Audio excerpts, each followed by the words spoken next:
மாநிலத்தில் 9,44,211 பேர் வாக்காளர்கள், 16,619 பேர் நீக்கம்.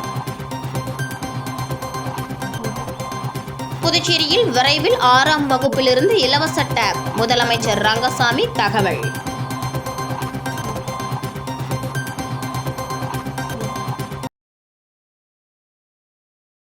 புதுச்சேரியில் 6ஆம் வகுப்பிலிருந்து மாணவர்களுக்கு டேப் வழங்கப்படும் என முதலமைச்சர் ரங்கசாமி உறுதியளித்துள்ளார். புதுச்சேரி மாநிலத்தில் உள்ள அரசு மற்றும் அரசு உதவி பெறும் பள்ளிகளில் 2022-23ஆம் கல்வியாண்டில் 12ஆம் வகுப்பில் பயின்றவர்களுக்கும் 2025-26ஆம் கல்வியாண்டில் 11ஆம் வகுப்பில் பயிலும் மாணவர்களுக்கும் லேப்டாப் வழங்கப்படும் என முதல்வர் ரங்கசாமி கடந்த 2025-26ஆம் ஆண்டு பட்ஜெட் உரையின் போது அறிவித்தார். அதன்படி புதுச்சேரியில் உள்ள அரசு மற்றும் அரசு உதவி பெறும் பள்ளி மாணவ மாணவிகளுக்கு இலவச லேப்டாப் வழங்கும் விழா இன்று ஏம்பலம் மறைமலை அடிகள் அரசு மேல்நிலைப் பள்ளியில் நடைபெற்றது. துணைநிலை ஆளுநர் கைலாஷ்நாதன், முதலமைச்சர் ரங்கசாமி ஆகியோர் திட்டத்தினை தொடங்கி வைத்து மாணவ மாணவிகளுக்கு லேப்டாப் வழங்கினர். முதற்கட்டமாக ஏம்பலம் மறைமலை அடிகள் அரசு மேல்நிலைப் பள்ளியை சேர்ந்த 377 மாணவ மாணவிகளுக்கும், நெட்டப்பாக்கம் கம்பன் அரசு மேல்நிலைப் பள்ளியை சேர்ந்த 279 மாணவ மாணவிகளுக்கும், கோர்க்காடு அரசு மேல்நிலைப் பள்ளியை சேர்ந்த 46 மாணவ மாணவிகளுக்கும் லேப்டாப் வழங்கப்பட்டன.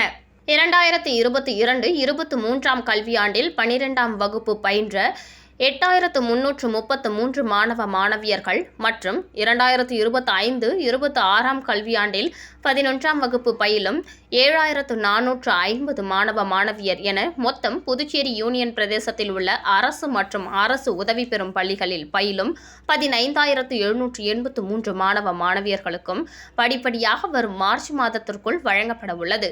விழாவில் பேசிய முதலமைச்சர் ரங்கசாமி, பள்ளி கல்வி சிறந்த முறையில் இருக்க வேண்டும். மேலும் காலியாக உள்ள அனைத்து ஆசிரியர் பணியிடங்களுக்கும் அரசு நிரப்ப வருகின்றது. ஏழை மாணவர்களும் மருத்துவக் கல்லூரியில் சேர்ந்து படிக்க முடியும் என்ற நிலையை அரசு உருவாக்கியுள்ளது.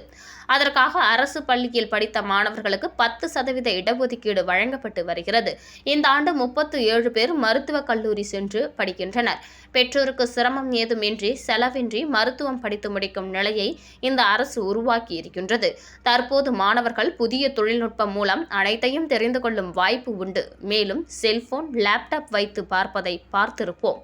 இருந்தாலும் 6ஆம் வகுப்பிலிருந்து மாணவர்களுக்கு டேப் கொடுத்தால் எளிதாக இருக்கும் என்று மாணவர்கள் என்னிடம் கேட்டிருந்தனர்.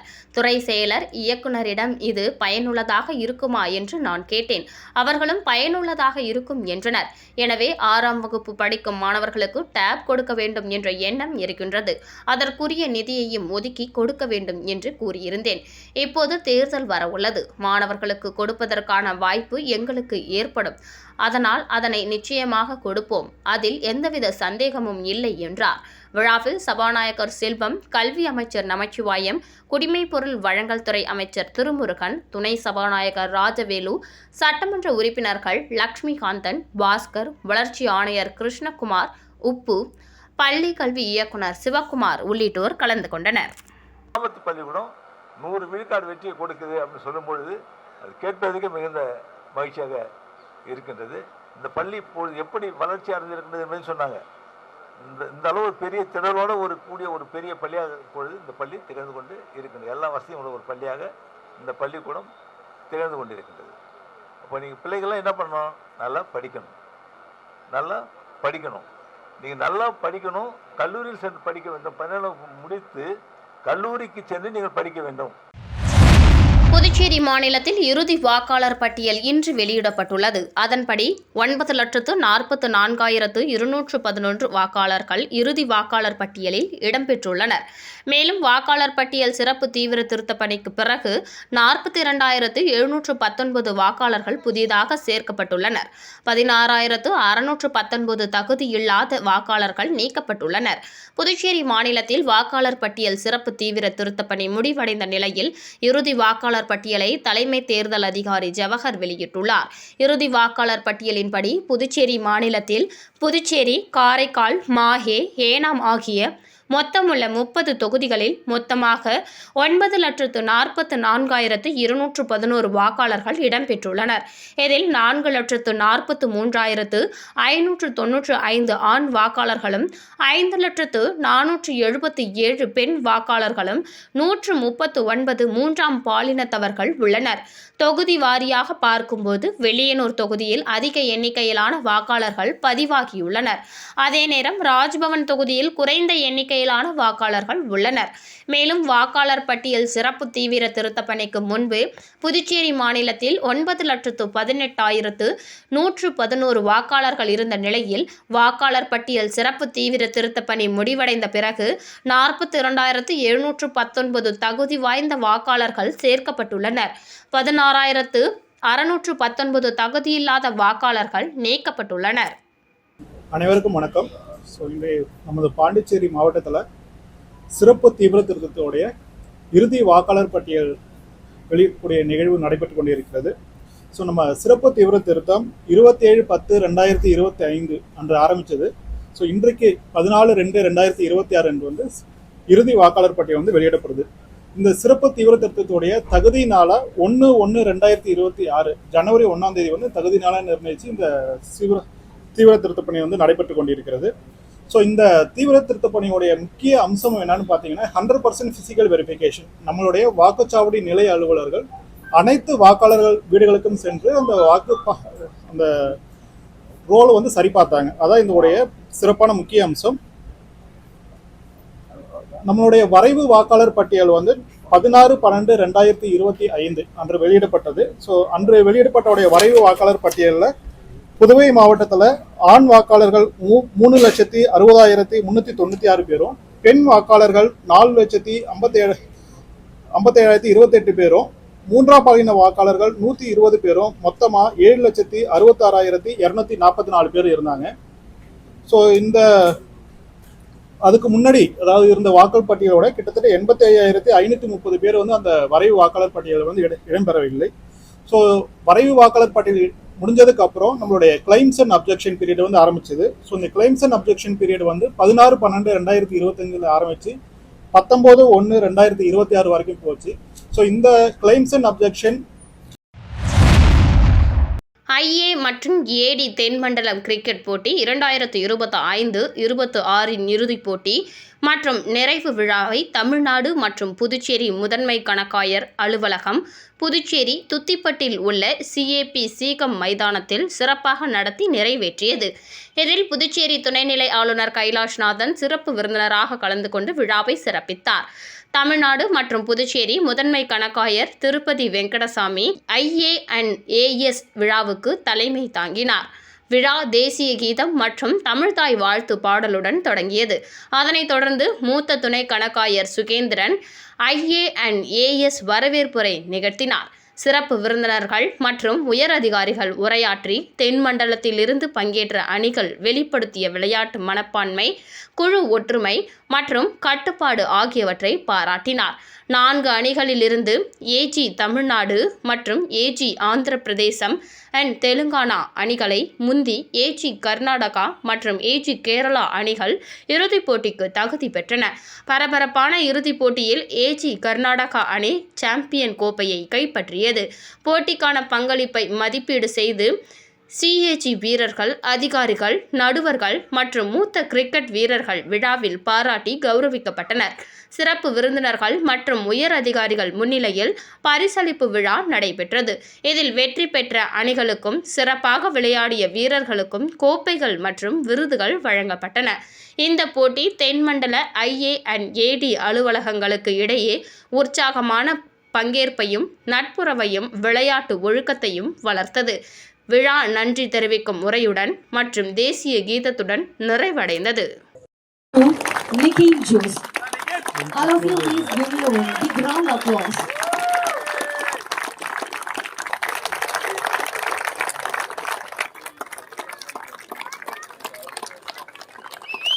Importance of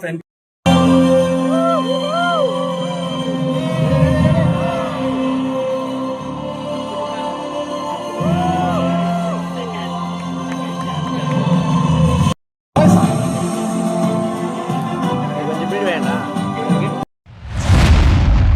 பாரதிய ஜனதா கட்சியின் மங்களம் தொகுதி பொறுப்பாளர் சபரி கிரீசன் பிறந்தநாள் விழா அமைச்சர் நமச்சிவாயம் தலைமையில் வெகு சிறப்பாக கொண்டாடப்பட்டது.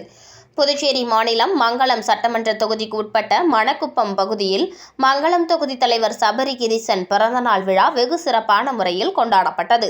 இதில் உள்துறை அமைச்சர் நமச்சிவாயம் கலந்து கொண்டு விழாவிற்கு தலைமை தாங்கி பிறந்தநாள் விழா காணும் சபரி கிரீசனுக்கு பொன்னாடை அணிவித்து பூச்செண்டு கொடுத்து பிறந்தநாள் வாழ்த்துக்களை தெரிவித்தார். இதனைத் தொடர்ந்து அமைச்சர் நமச்சிவாயத்திற்கு பொன்னாடை போர்த்தி தனது குடும்பத்தினருடன் சபரி கிரீசன் அமைச்சர் நமச்சிவாயத்திடம் ஆசி பெற்றார். இந்த நிகழ்ச்சியில் பாஜக நிர்வாகிகள், கூட்டணி கட்சியினர், பொதுமக்கள், நண்பர்கள், உறவினர்கள், ஆதரவாளர்கள் என திரளானோர் கலந்து கொண்டு பொன்னாடை அணிவித்து பிறந்தநாள் வாழ்த்துக்களை தெரிவித்தனர். இதனைத் தொடர்ந்து பிறந்தநாள் விழாவில் கலந்து கொண்ட அனைவருக்கும் இரவு பிரியாணி வழங்கப்பட்டது. நிகழ்ச்சிக்கான ஏற்பாட்டினை தொகுதி தலைவர் சபரி கிரீசன் தலைமையில் ஆதரவாளர்கள் மிக சிறப்பான முறையில் செய்திருந்தனர். தேர்தலில் கூட்டணி இல்லாமல் தனித்து போட்டியிட வேண்டும் என கூறும் தவேக தலைவர் விஜய், ஆட்சியில் அதிகாரத்தில் பங்கு என்று அரசியல் கட்சிகளை கூட்டணிக்கு அழைப்பது ஏன் என்று அதிமுக மாநில செயலாளர் அன்பழகன் கேள்வி எழுப்பியுள்ளார். மறைந்த முன்னாள் முதலமைச்சர் ஜெயலலிதாவின் 78வது பிறந்தநாள் விழா கொண்டாடுவது சம்பந்தமான ஆலோசனை கூட்டம் அதிமுக தலைமை அலுவலகத்தில் நடைபெற்றது. மாநில செயலாளர் அன்பழகன் தலைமையில் நடைபெற்ற கூட்டத்தில் நிர்வாகிகள் 100க்கும் மேற்பட்டோர் கலந்து கொண்டனர். பின்னர் செய்தியாளர்களை சந்தித்த மாநில செயலாளர் அன்பழகன், ஜெயலலிதா பிறந்தநாள் அன்று பிறக்கும் குழந்தைகளுக்கு தங்க மோதிரம் பரிசாகவும் மற்றும் ஏழை எளிய மக்களுக்கு தட்டு வண்டி, ரிக்ஷா வண்டி, தையல் மிஷின், கிரைண்டர், மிக்சி, இலவச புடவைகள் மற்றும் அன்னதானம் உள்ளிட்டவைகள் வழங்கப்பட உள்ளது என தெரிவித்தார். தொடர்ந்து பேசிய அவர், காரைக்கால் வருகை புரிந்த உள்துறை அமைச்சர் அமித்ஷாவை சந்திக்க என்ஆர் காங்கிரஸ் தலைவர் ரங்கசாமி மற்றும் லட்சிய ஜனநாயக கட்சி தலைவர் சார்லஸ் மார்டினுக்கு அழைப்பு விடுத்திருந்த நிலையில் கூட்டணி இடம்பெற்றுள்ள அதிமுக புறக்கணிக்கப்பட்டுள்ளது என்றார். தமிழகத்தில் மகளிர் உரிமை தொகை 3 மாதம் பணம் முன்கூட்டியே வழங்கப்பட்டுள்ளது. தேர்தலுக்காக இந்த பணம் வழங்கப்பட்டுள்ளது. இது தமிழக முதலமைச்சரின் ஏமாற்று வேலை. வருகின்ற சட்டமன்ற தேர்தலில் எதிரொலிக்கும். மீண்டும் தமிழகத்தில் அதிமுக தலைமையிலான ஆட்சி அமையும் என்றார். புதுச்சேரியில் ஆசிரியர்கள் 25 நாட்களாக போராட்டம் நடத்தி வருகின்றனர். நேர்காணல் நடத்தி பணிக்கு அமர்த்தப்பட்ட இவர்களை உடனடியாக பணி நிரந்தரம் செய்ய வேண்டும் என அவர் கேட்டுக்கொண்டார். நாடாளுமன்ற தேர்தலை சந்திக்க முடியாமல் புறமுதுகிட்டு ஓடிய தவேக தலைவர் விஜய் எல்லாம் அதிமுகவை விமர்சிக்க தகுதி இல்லை. தனியாக தேர்தலை சந்திக்க வேண்டும் என்று கூறும் விஜய், ஆட்சியில் பங்கு என்று அரசியல் கட்சிகளை கூட்டணிக்கு ஏன் அழைக்க வேண்டும் என கேள்வி எழுப்பினார். அதிமுகவை பற்றி விமர்சனம் செய்ய விஜய்க்கு ஒரு கடுகளவு கூட தகுதியோ தார்மீக உரிமையோ இல்லை. அதை சொல்ற உரிமை பல முறை தேர்தல் நின்று இருக்கணும். கட்சி ஆரம்பிச்சு இந்த பார்லிமெண்ட் தேர்தல் கூட நிக்காம புறமுதுகு கொடுத்து ஓடனவங்களாம் பேசக்கூடாது. பத்தி ஆரம்பிச்சு அதன் பிறகு நடைபெற்ற பார்லிமெண்ட் தேர்தலில் நிக்காம புறமுதுகி விட்டு ஓடியவர்கள்லாம் எங்க கட்சியை பத்தி பேசக்கூடாது. காரணம் வரும் சட்டமன்ற தேர்தலில் ஆட்சி அமைக்கக்கூடிய ஒரு நிலை அதிமுக ஏற்பட்டுக்குது. அதனால அவர் எங்களை பத்தி விமர்சனம் பண்றாரு. அது பயத்தின் வெளிப்பாடு. திராவிட முன்னேற்ற கழகத்துக்கு ஒரு மாற்று சக்தியாக, மாபெரும் மாற்று சக்தியாக மக்கள் அதிமுகவை முன்னிறுத்துறாங்க. அதுல பயந்து போய் எங்களை பத்தி விமர்சனம் பண்றாரு. விஜய் போன்ற நபர்களுடைய விமர்சனத்துக்குலாம் நாங்க பெருசெல்லாம் அழட்டிக்க மாட்டோம். அதை நாங்க ஒரு கட்சியாவே எடுத்துக்கிட்டு இல்லை. புதுச்சேரியில் 4 பேரிடம் ரூபாய் 97,000 மோசடி செய்த மர்ம நபர்களை போலீசார் தேடி வருகின்றனர். அரியாங்குப்பத்தை சேர்ந்த நபர் ஆன்லைனில் மொபைல் போன் வாங்க விளம்பரத்தை பார்த்துள்ளார். அவரை தொடர்பு கொண்ட மர்ம நபர் புதிய ஆப்பிள் போனை குறைந்த விலைக்கு தருவதாக ஆசை வார்த்தை கூறினார். இதனை நம்பிய அவர் மர்ம நபரின் வங்கி கணக்கிற்கு 70,000 அனுப்பி ஏமாந்தார். இதேபோல் கருவடிக்குப்பத்தை சேர்ந்த பெண் 11,999 ரூபாய், வில்லியனூர் நபர் 13,150, முத்திரையர்பாளையம் பெண் 2,500 என மொத்தம் 97,649 ரூபாயை ஆன்லைன் மோசடியில் இழந்துள்ளனர். புகாரின் பேரில் சைபர் கிரைம் போலீசார் வழக்கு பதிந்து மோசடி நபர்களை தேடி வருகின்றனர். பணி நிரந்தரம் கோரி புதுச்சேரி ஒப்பந்த ஆசிரியர்கள் 25வது நாளாக போராட்டம். உண்ணாவிரத பந்தலுக்கு நேரில் வந்து வைத்திலிங்கம் எம்பி ஆதரவு. புதுச்சேரி பள்ளி கல்வித்துறையில் பணியாற்றி வரும் 292 ஒப்பந்த ஆசிரியர்கள் மற்றும் பால சேவிகா ஆசிரியர்களை பணி நிரந்தரம் செய்ய வலியுறுத்தி புதுச்சேரி அரசு ஆசிரியர் சங்கங்களின் ஒருங்கிணைப்பு குழு சார்பில் தொடர் போராட்டங்கள் நடைபெற்று வருகின்றன.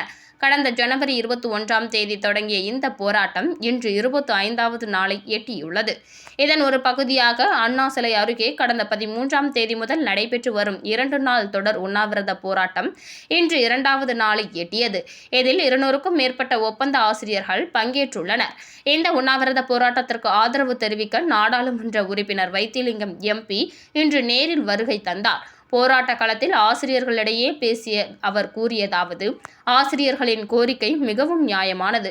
தேர்தல் முடிந்து இவ்வளவு காலம் ஆகியும் இந்த அரசாங்கம் ஏன் உங்கள் கோரிக்கையை நிறைவேற்றாமல் காலம் தாழ்த்துகிறது என்பது புரியவில்லை.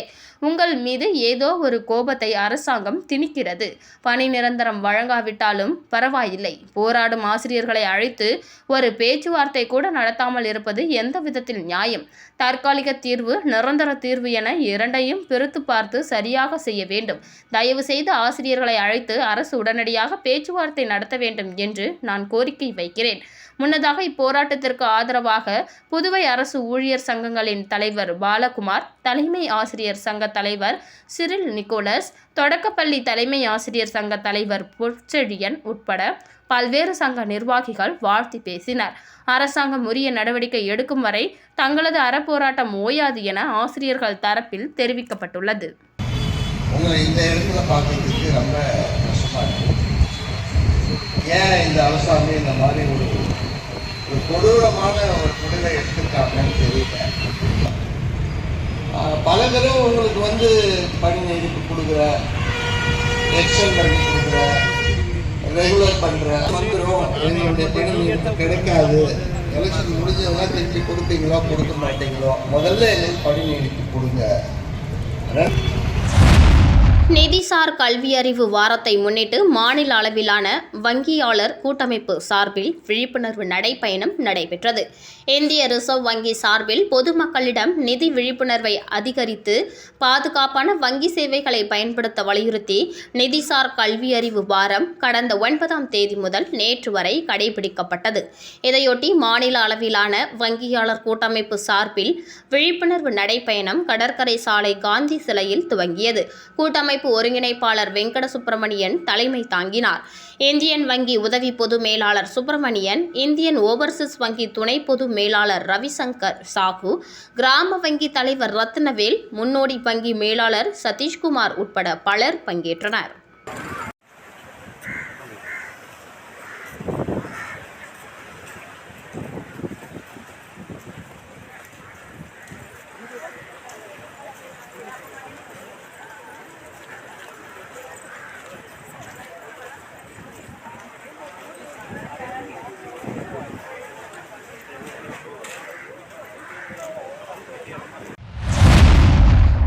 ஆரோவில் அருகே அங்காளம்மன் கோவிலில் பக்தர்களுக்கு மிளகாய் பொடி அபிஷேகம் உள்ளிட்ட 6 வகையான அபிஷேகம் வெகு விமர்சையாக நடைபெற்றது. ஆரோவில் அடுத்த ஆலங்குப்பம் அங்காள பரமேஸ்வரி அம்மன் கோவிலில் மயான கொள்ளை உற்சவத்தை முன்னிட்டு பக்தர்களுக்கு மிளகாய் பொடி அபிஷேகம் நடைபெற்றது. ஆரோவில் அடுத்த ஆலங்குப்பம் அங்காள பரமேஸ்வரி அம்மன் கோவில் மயான கொள்ளை விழாவை முன்னிட்டு கடந்த 12ஆம் தேதி கொடியேற்றத்துடன் துவங்கியது. விழாவின் முக்கிய நிகழ்வான இன்று தேர்வு செய்யப்பட்ட 3 பக்தர்களுக்கு 5 கிலோ மிளகாய் பொடி அபிஷேகம் மற்றும் தயிர், எலுமிச்சை, மஞ்சள், பால், இளநீர் உள்ளிட்ட 6 வகையான சிறப்பு அபிஷேகம் நடைபெற்றது. இதில் பல்வேறு பகுதிகளிலிருந்து பக்தர்கள் கலந்து கொண்டனர். விழாவிற்கான ஏற்பாடுகளை பஞ்சாயத்துதாரர்கள் மற்றும் ஊர் பொதுமக்கள் செய்துள்ளனர். மேலும் விழா முடிவில் பக்தர்களுக்கு கோவில் சார்பில் 1000 பேருக்கு சமபந்தி அன்னதானம் வழங்கப்பட்டது. மீண்டும் இன்றைய முக்கிய நிகழ்வுகள். புதுச்சேரி மாநிலத்தில் 9,44,211 பேர் வாக்காளர்கள், 16,619 பேர் நீக்கம். புதுச்சேரியில் விரைவில் 6ஆம் வகுப்பிலிருந்து இலவச டேப், முதலமைச்சர் ரங்கசாமி தகவல்.